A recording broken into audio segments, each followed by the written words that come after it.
جو ہدایت یافتہ ہیں، یہی وہ لوگ ہیں جو ہدایت یاب ہیں۔ یہ اللہ تبارک و تعالیٰ نے کہا کہ ایمان لانے کے بعد جو لوگ اپنے ایمان کو گناہوں سے آلودہ نہیں کرتے، گناہوں سے گندہ نہیں کرتے، اللہ تبارک و تعالیٰ نے فرمایا اس روئے زمین پر جینے کا حق اسی کو ہے، اس روئے زمین پر سانس لینے کا حق اسی کو ہے۔ اور جو لوگ اپنے ایمان کو گندا کرتے ہیں وہ اس دھرتی پر بوجھ ہے، اس زمین پر بوجھ ہے، اس زمین کے سینے پر وہ انسان بوجھ ہے۔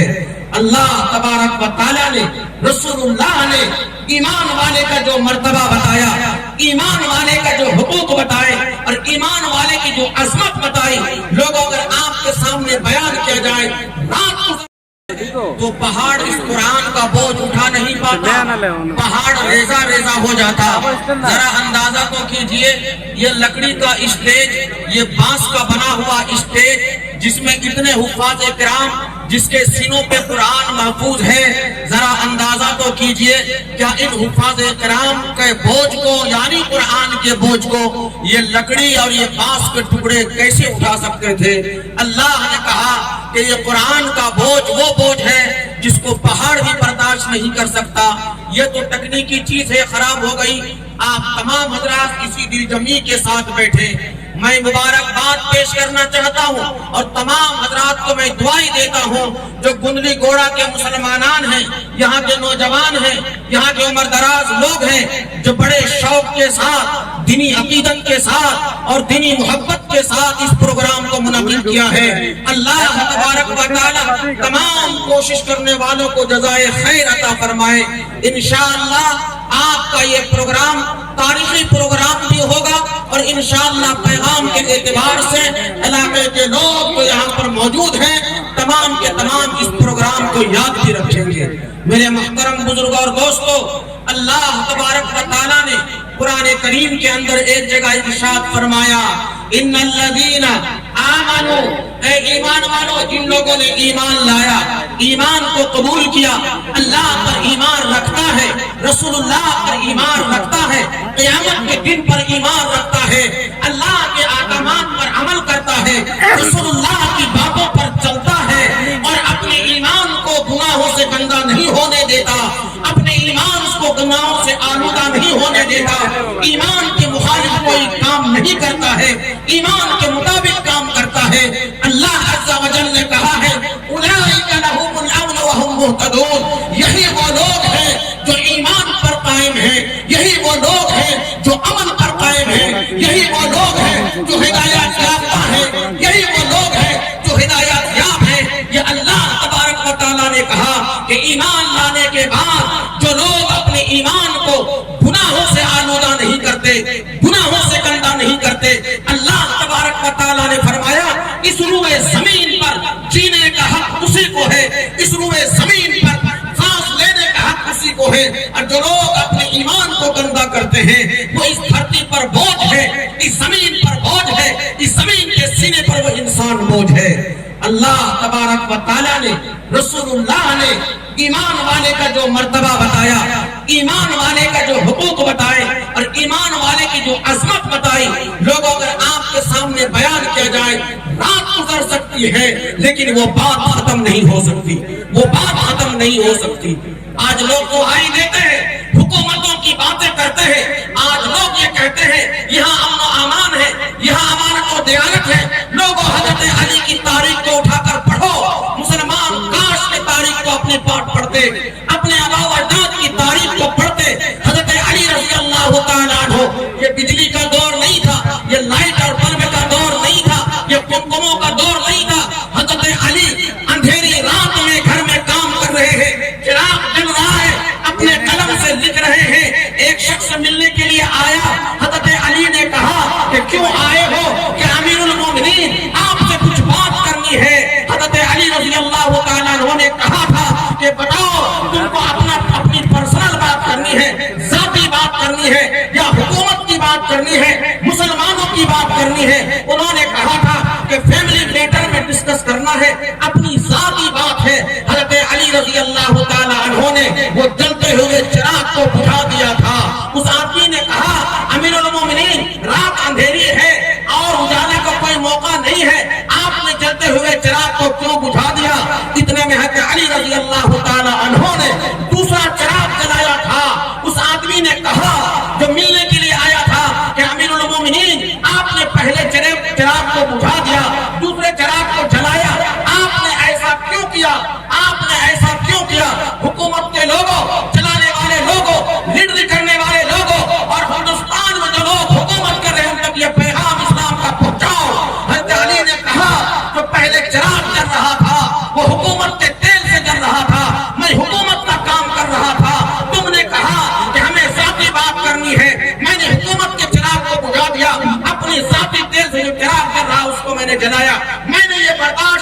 کیا کہ اپنی ذاتی گفتگو ہو اور حکومت کا تیل جلے، اس کو برداشت نہیں کیا جا سکتا.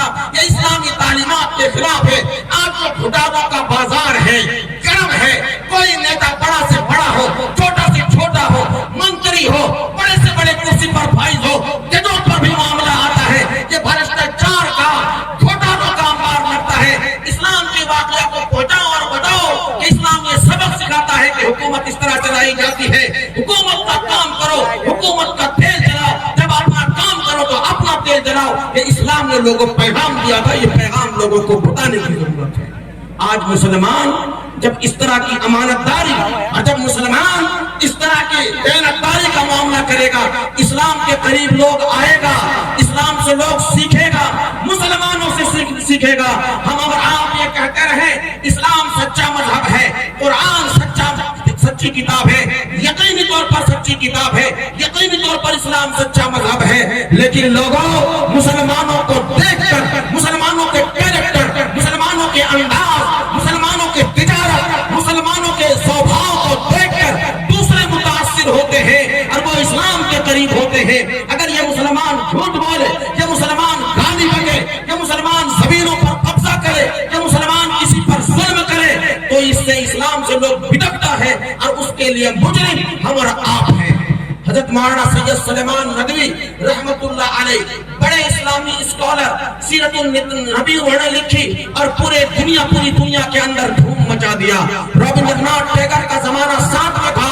ایک آدمی نے، نوجوان نے سید سلیمان ندوی رحمت اللہ علیہ سے پوچھا تھا کہ حضرت والا ذرا بتایا جائے، ایک وہ زمانہ تھا جس زمانے میں ریڈیو نہیں تھا، ٹیلی ویژن نہیں تھا، جس زمانے پیپر نہیں چھپتا تھا، اشتہار نہیں چھپتا تھا، مائک کا دور نہیں تھا، انٹرنیٹ تو کل کی پیدائش ہے. اس زمانے میں دنیا کے کونے کونے میں اسلام کیسے پھیل گیا، دور دور تک اسلام کیسے پھیلا.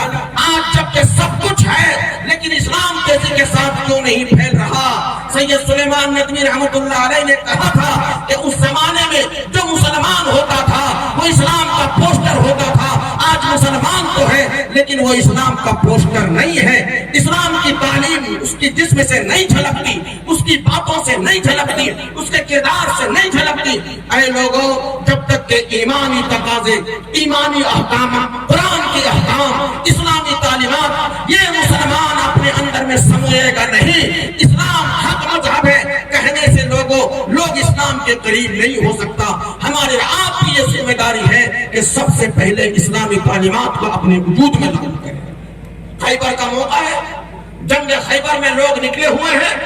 جناب نبی پاک صلی اللہ علیہ وسلم بھی ہے. دل کے کانوں سے سننے کی چیز ہے. یہودیوں کی آبادی، یہودی اپنے آپ کو قلعوں میں بند کر کے رکھا ہے. مسلمانوں کی لڑائیاں جاری ہے.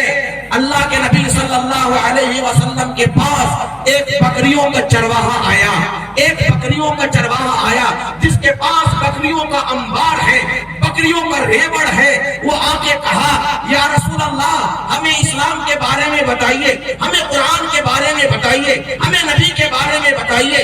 اللہ کے پیغمبر نے اسلام کے بارے میں بتایا، قرآن کے بارے میں بتایا، ایمان کی تلقین کیا. اس چرواہے نے ایمان قبول کر لیا، اس چرواہے نے ایمان قبول کر لیا اور کہا یا رسول اللہ یہ جو بکری کا ریوڑ ہے یہ کافر کا ہے، یہ دشمن کا ہے. ان بکری کے ریوڑ کا ہم کیا کریں، ان بکری کے ریوڑ کا کیا کریں. اسلام یہ بتاتا ہے حالات کیسے بھی ہو، جنگ کے میدان میں کیوں نہ ہو، لیکن کسی کی امانت میں خیانت نہ کیا جائے. اللہ کے پیغمبر نے فرمایا کہ ان بکریوں کو راستہ بتا دو تاکہ اپنے مالک کے پاس چلی جائے. تمام بکریاں چلی گئیں اور کہا یا رسول اللہ اگر میں اس حالت میں شہید ہو جاؤں تو میرے لیے کیا مرتبہ ہے.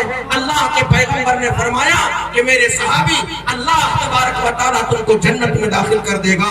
وہ صحابی مسلمانوں کے ساتھ لڑتے رہے.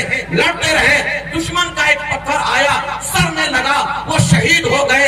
اللہ کے پیغمبر صلی اللہ علیہ وسلم جب ان کے لاش کے پاس پہنچے ہیں اپنی نظروں کو پھیر لیا. صحابہ کرام نے پوچھا تھا یا رسول اللہ آپ نے اسعد رائی کے چہرے سے اپنے چہرے کو کیوں پھیر لیا. کہا کہ میرے ساتھیوں سنو، ابھی یہ ایمان لایا ہے، ایک وقت کی نماز بھی نہیں پڑھا، لیکن اللہ کے ترازو میں اپنا وزن اتنا بڑھا دیا ہے، اپنی قیمت اتنا بڑھا دیا کہ جنت کی حوریں اس کے پاس آ گئی ہیں، مجھ کو دیکھتے ہوئے شرم محسوس ہوئی، اس لیے میں نے اپنی نظروں کو ہٹا لی۔ میرے محترم بزرگ اور دوستو، یہ دیانت، یہ امانت جو اسلام نے مسلمانوں کو دیا تھا، جو قرآن نے مسلمانوں کو دیا تھا، اور یہ بتایا تھا کہ اے لوگوں امانت داری کا ثبوت دو، دیانت داری کا ثبوت دو۔ اس سے کیا ہوتا ہے؟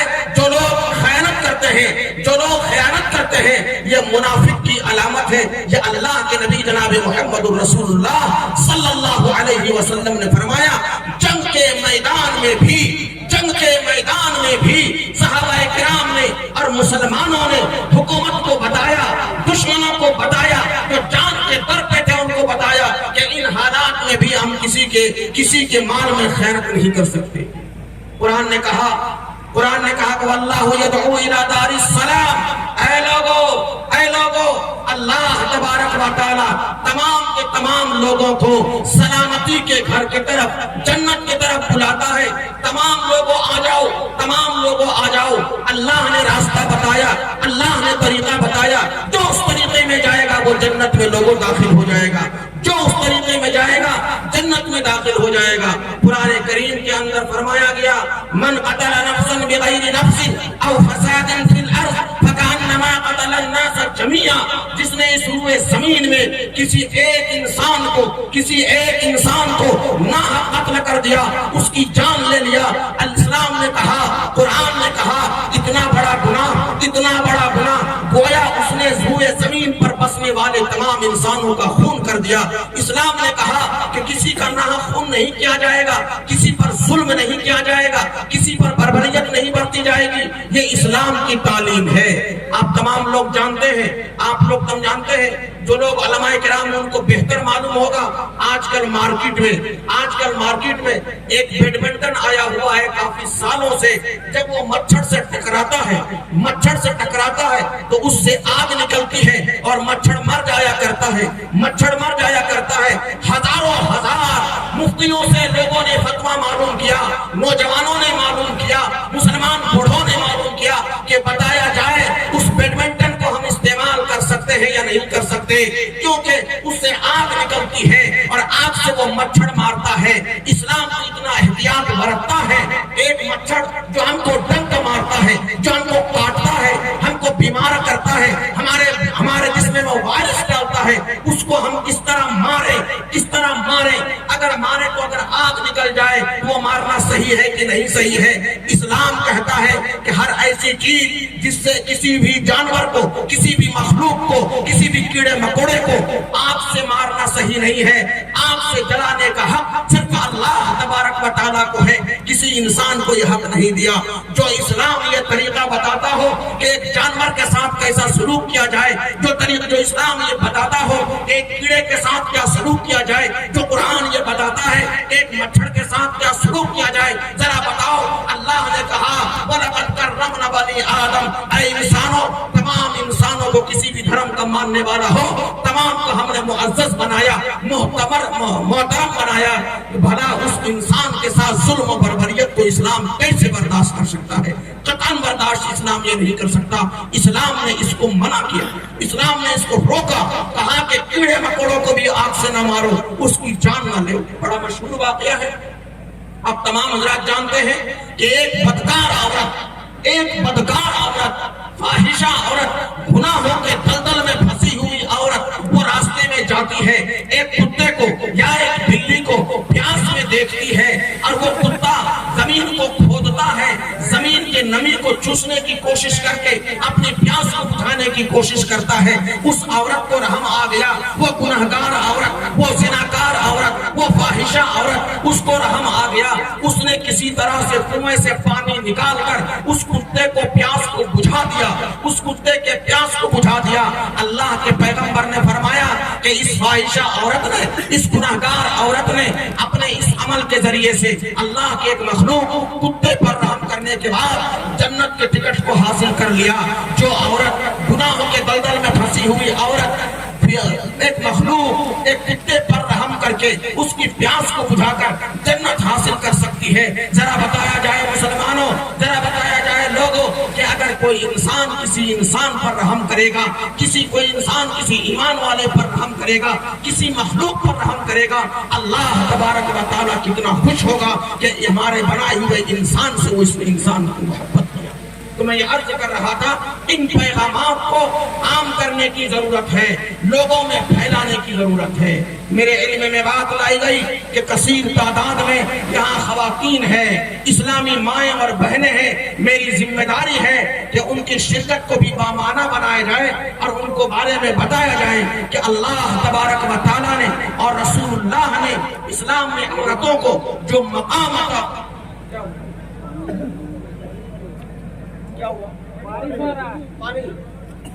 پانی ابھی اتنے نہیں ہے جتنے آپ بھاگ رہے ہیں، آپ لوگ پانی اتنا نہیں ہے۔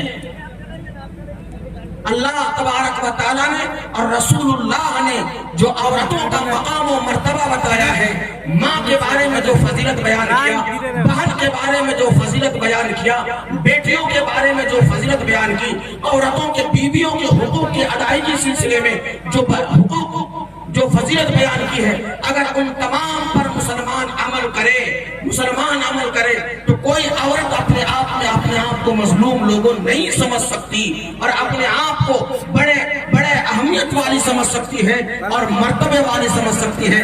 کاش کے مسلمان ان حقوق اور ان پیغامات پر عمل کرنا سیکھے۔ ایک بات جو آپ حضرات کے سامنے عرض کی گئی کہ اسلامی تعلیمات، اسلامی پیغامات کو اپنی زندگیوں میں لائیں اور اللہ تبارک و تعالیٰ نے جو ایمان کے تقاضے متعین فرمائے ہیں انہی حدود میں اپنی زندگی گزارنے کی کوشش کریں۔ اللہ تبارک و تعالیٰ سے دعا کیجئے کہ اللہ تبارک و تعالیٰ آج کے اس اجلاس کو قبول فرمائے اور جو باتیں کہی جا رہی ہیں اللہ تبارک و تعالیٰ اس پر عمل کرنے کی توفیق عطا فرمائے۔ ربنا تقبل منا انك انت السميع العليم۔